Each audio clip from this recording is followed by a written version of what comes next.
सबको जय मसीह की, परमेश्वर के नाम की महिमा हो। आज हम देखेंगे भजन संहिता 143 छुटकारे के लिए दुआ। इसको हिंदी में कहते हैं छुटकारे के लिए प्रार्थना, और ये दाऊद का एक भजन है। तो आइए शुरू करें। भजन संहिता 143। हे यहोवा, मेरी प्रार्थना सुन, मेरे गिड़गिड़ाने की ओर कान लगा। तू जो सच्चा और धर्मी है, इसलिए मेरी सुन ले। तो दाऊद यहाँ पर कहता है कि आप जो सच्चे और धर्मी हो, इस वजह से आप मेरी प्रार्थना को सुन ले। और मैं जो गिड़गिड़ा रहा हूँ, इसका मतलब मैं बेहद परेशानी में हूँ। मैंने पहले भी बार बार बताया कि जब इंसान बेहद प्रॉब्लम में होता है, परेशानी में होता है, दबाव में होता है, पीड़ा में होता है, संकट में होता है, तभी वो गिड़गिड़ाता है। नॉर्मल अवस्था में इंसान कभी नहीं गिड़गिड़ाता है। और गिड़गिड़ा कर प्रार्थना करना मतलब अपने आप को बेहद गंभीर परिस्थितियों में दिखाना है।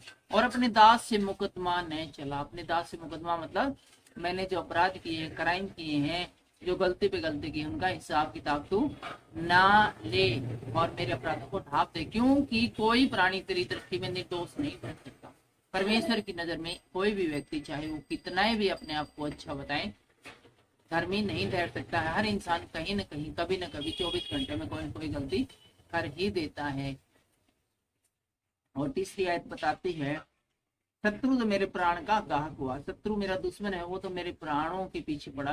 उसको बस मेरा जिंदा रहना पसंद नहीं है। वो पहली फुर्सत में मेरी जान लेना चाहता है। उसने मुझे चूर करके मिट्टी में मिलाया है और मुझे मार डालने के लिए, मुझे खत्म करने के लिए उसने कई प्रकार के जाल बिछाए हैं, कई प्रकार की योजनाएं बनाई, जिसकी वजह से वो लगातार, क्योंकि मेरे पीछे पड़ा है, इसलिए मैं, वो सामर्थ्य भी है, इसलिए मैं मिट्टी में मिल गया हूँ। और मुझे बहुत दिन के मरुओं के समान अंधेरे स्थान में डाल दिया है। और चारों ओर से मुझे, मेरे सामान को, मेरी प्रॉपर्टी को डैमेज करके मेरे हालातों को इतना खराब कर दिया उसने, मेरे दुश्मन ने, कि मैं तो जैसे मरे हुए को कब्र में फेंक दिया जाता है, बिल्कुल ऐसे स्थान में पड़ा हुआ हूँ। मेरा सब कुछ लूट पीट गया है, मैं बर्बाद हो गया हूँ। और चौथी आयत कहती है, मेरी आत्मा भीतर से व्याकुल हो रही है, मेरा मन विकल है। मेरा मन बहुत ही विकल है, मैं बहुत ही दुखी हूँ और मेरी आत्मा अंदर से बेहद ही दुखी है, परेशान है, उदास है। पांचवी आयत कहती है, मुझे प्राचीन काल के दिन स्मरण आते हैं।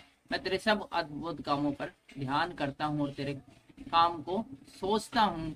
और दाऊद कहता है कि मैं पुराने जमाने की जो समय था उसको याद करता हूँ, और आपने भी अपने भक्तों के साथ, अपने चाहने वालों के साथ कैसे कैसे अद्भुत काम किए थे, उसके बारे में भी मैं सोचता हूँ। छठी आयत में बताती है, मैं तेरी ओर अपने हाथ फैलाए हुए हूँ, सूखी भूमि के समान मैं तेरा प्यासा हूँ। यही होगा परमेश्वर। और छठी आयत में इस प्रकार से लिखा, मैं तो तेरी ओर अपने हाथ फैलाए हुए हूँ, सूखी भूमि के समान मैं तेरा प्यासा हूँ। कोई बंजर भूमि, कोई सूखी भूमि, कभी राजस्थान में, रेगिस्तान में देखना, चारों ओर है, वो भूमि बिल्कुल सूखी है। और वो भूमि इंतजार करती रहती है रात दिन की, कब आसमान से बरसात होगी, वर्षा होगी और मैं भीगूंगी और मेरी प्यास बुझेगी। जो हालत उस सूखी भूमि की होती है, मेरे जीवन की भी ऐसी ही हालत होगी। मेरे हाथ है वो लगातार तेरी ओर उठे हुए हैं कि परमेश्वर कब मुझे आशीर्वाद देंगे, बल देंगे, और मैं फिर पहले जैसी अपनी सामान्य लाइफ में आऊंगा। और सातवीं आयत कहती है, हे यहोवा, फुर्ती करके मेरी सुन ले, क्योंकि मेरे प्राण निकलने ही पर है। और दाऊद आगे कहता है कि मेरे प्राण निकलने पर है, यानी कि मैं बिल्कुल ही लास्ट स्टेज पर हूँ, ऐसी पोजीशन पर हूँ कि यदि आपने नहीं संभाला तो मैं मर जाऊंगा। इसलिए मुझे जल्दी से संभाल ले, फुर्ती करके मेरी सुन ले, मुझसे अपना मुंह न छिपा। ऐसा ना हो कि मैं कब्र में पड़े हुए के समान हो जाऊं। मुझसे मुंह न छिपा मतलब मेरी प्रार्थनाओं को अनसुनी मत कर, और सीरियसली, बेहद सीरियसली, इमरजेंसी हालात में मेरी प्रार्थनाओं को ले और मेरी और अपने मुंह का प्रकाश चमका। और आठवीं आयत में लिखा है, अपनी करुणा की बात मुझे शीघ्र सुना, क्योंकि मैंने तुझी पर भरोसा रखा है। जिस मार्ग से मुझे चलना है वह मुझको बता दे, क्योंकि मैं अपना मन तेरी ही ओर लगाए हूँ। इसके अलावा दाऊद ये भी कहता है कि आपको जो जो बातें पसंद है मैं वही करूंगा।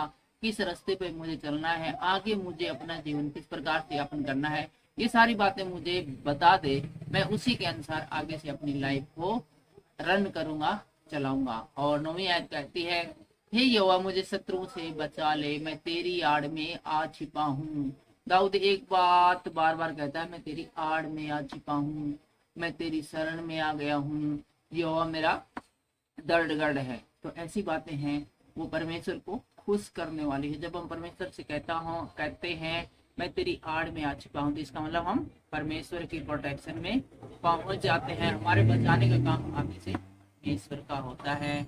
और दाऊद कहता है कि मुझे शत्रुओं से बचा ले, क्योंकि मैं तेरी शरण में आ गया हूँ। और जो व्यक्ति यहोवा की शरण में आ जाता है, परमेश्वर हमारा जिंदा और जलाली परमेश्वर है वो उसको शत्रुओं से अच्छी रीति से बचाता है। परमेश्वर के पास जाकर कोई हमला करे ये पॉसिबल नहीं है। शत्रु चाहे कितना भी प्रबल हो, लेकिन शैतान चाहे कितना भी प्रबल हो, शैतान है वो परमेश्वर के पास जाकर उसके बंदों को मारने की, उसको दुख पहुंचाने की, उसको तकलीफ पहुंचाने की हिम्मत नहीं कर सकता है। 10वीं आयत कहती है, मुझको यह सिखा कि मैं तेरी इच्छा कैसे पूरी करूं, क्योंकि मेरा परमेश्वर तू ही है। तेरा भला आत्मा मुझको धर्म के मार्ग में ले चले। हे यहोवा मुझे अपने नाम के निमित्त जिला, तू जो धर्मी है मुझको संकट से छुड़ा ले। यहोवा धर्मी है, और धर्मी जो होता है वो हमेशा धर्मी इसलिए कहलाता है क्योंकि वो दूसरों को संकट से छुड़ा लेता है। वो दूसरों को दुख को अपना दुख समझकर उसकी हेल्प करता है, और किसी दूसरे को निराश दुख नहीं देख सकता। कोई दुखी व्यक्ति उसके पास आता है तो वो तुरंत उस दुख का निवारण करता है, उसकी समस्या का समाधान करता है, समस्या चाहे कितनी भी बड़ी हो। तो इसी प्रकार से क्योंकि वह भला परमेश्वर है, अपनी भलाई के निमित्त मेरी रक्षा करो। 12वीं आयत है जो कि इस अध्याय की अंतिम आयत है, वो पढ़कर हम इस भजन संहिता को समाप्त करेंगे। हम पढ़ रहे थे भजन संहिता 143 छुटकारे के लिए प्रार्थना। और करुणा करके मेरे शत्रुओं का सत्यानाश कर, और मेरे सब सताने वालों का नाश कर डाल, क्योंकि मैं तेरा दास हूँ, मैं तेरा दास हूँ, इसलिए मुझे बचा ले। सबसे अच्छी बात है दाऊद की ये कहना, मैं तेरा दास हूँ। पुराने समय में होते थे दास, किसी इंसान को खरीद कर उसको हमेशा के लिए रख लिया जाता था। उसके बाद खेतों में सीरी भी रखे जाते थे कि 1 साल के लिए, 2 साल के लिए। तो इसी प्रकार दाऊद कहता है कि मुझे अपना दास समझ करके बचाते हैं। तो आज के इन वचनों के द्वारा परमेश्वर हमें आशीष दे, बरकत दे। मिलते हैं अगले वीडियो। जय मसीह की जय हिंद।